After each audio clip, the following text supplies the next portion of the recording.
Good afternoon, everyone. This is Woody Collins with Congo Helping Hands, and I have two items that I would like to talk to you about. Two. The first item is on the Ebola healthcare workers in the Democratic Republic of the Congo, the ones in Bandaka, where the current Ebola epidemic is going on. They went on strike for a while this morning, and hopefully they're back fully engaged in the fight against the Ebola outbreak. And number two is the yesterday the U.S. Embassy in Kinshasa, they issued another update to their travel warning. Basically, it's the same travel warning of do not travel, but we'll get into that in a little bit more detail. So, back to the first item. The Ebola workers, they had not received their pay, specifically some allowances that they were uh, promised, entitled to, and they had not received those from the government, so they went on strike. As we all know, healthcare workers are very vital to fighting disease, just like here in COVID pandemic we have here in the United States. It's very important for our healthcare workers. Um, we haven't had any of the cases of them being uh, going on strike here, but there's a different story. Someone were really stressed out about the uh, PPE that they did not have. So what we're looking at here in the Congo, probably PPE is probably just as critical. However, they're looking for money at this point in time. So they went on strike and decided that they were going to, uh, you know, force the government's demand. And I guess they came up with a viable solution since the government uh, uh, said yes, they would get their money and everything. But as we all know, healthcare workers are angels. They work under extreme conditions, face to face with different viruses, Ebola viruses, the coronavirus, and all other different type of diseases when they're treating patients, trying to keep them alive. So let's uplift our healthcare workers and hope that they will get their pay and everything that they're entitled to. That at least the government has promised that they were going to give them. The second item we're talking about is the U.S. Embassy's new release. Well, it's always been for the last probably 2 years or longer. It's been do not travel to the Congo because of different things. A lot of those things haven't changed. Like in the Kasai, they still say there's chance of robbery, armed gangs and stuff being assaulted by those. That has not changed.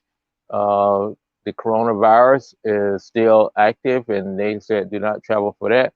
But they did add Ebola to the list of things. So you got a whole slew of things that will have to be lifted in order for the next level up is reconsider travel.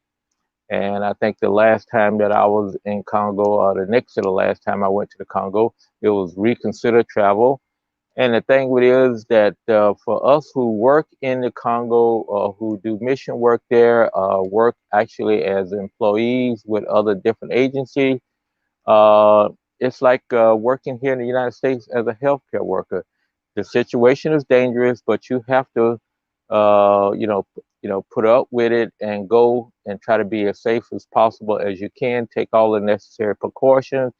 But I think the U.S. embassies, we've always looked at the U.S. embassies do not travel or reconsider travel as for the typical traveler, business traveler who can, I wouldn't even say business traveler, but for pleasure travel, for whoever would travel to the Congo on on a pleasure trip, I'm not sure, but I'm sure that there are some people who travel there who want to see the beautiful country, the countryside, and see part of Africa. They do travel there, but it's not, they're basically saying, do not travel there because all these different circumstances of Ebola, the coronavirus, and also armed gangs in different parts of the East and also in the Kasai. I have not heard anything different from the Kasai. That's where I work at and where we have got people there. And so they have not advised me of what's going on in the Kasai or anything changing. So I think it's pretty much business as usual, which is kind of uh, unusual business as usual. Uh, so anyway, and the thing with it is that's what makes it important is when we tell people that we're going to the Congo, we are going there for work and on a mission, and also as in we always say in Congo, helping hands, we are their hands and feet. So you cannot necessarily be their hands and feet from the United States from afar. You have to be there on the ground to see and experience reality as what the people are going to, so that you can make good decisions and also bring those stories back to the people here in the United States who may at some time want to make a business, a pleasure trip over there to see what the country is all about. But for the time being, I would not advise any pleasure trips to the Congo. It's just too unsafe.